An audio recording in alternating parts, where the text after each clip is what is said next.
Welcome to the Learning Pines YouTube. We hope this video helps. In this video, I will explain how to measure chlorophyll content.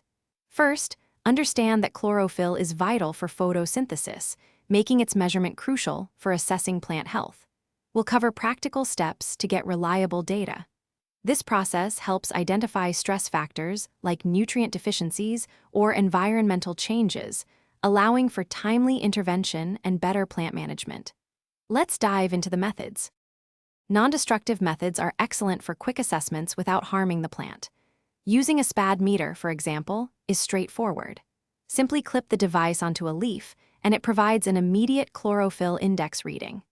Take several readings across different leaves on the same plant and from multiple plants to ensure your data is accurate and representative of the overall plant health.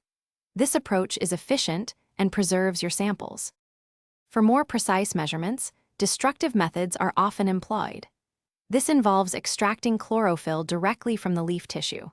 Begin by grinding a known weight of leaf material, perhaps 100 milligrams, in a solvent such as 80% acetone.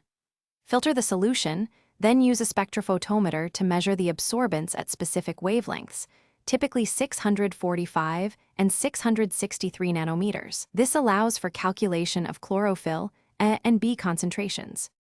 Once you have your chlorophyll data, the next step is interpretation. Compare your measured values against established healthy ranges for your specific plant species. Significant deviations, especially lower readings, can signal issues like nitrogen deficiency, disease, or environmental stress. This information is invaluable for making informed decisions about plant care. Also, if you love learning and reading, check the description for a link to the new Kindle Paperwhite and other great deals. Understanding these measurements helps you maintain optimal plant vitality. Thanks for watching. Consider subscribing if we helped you.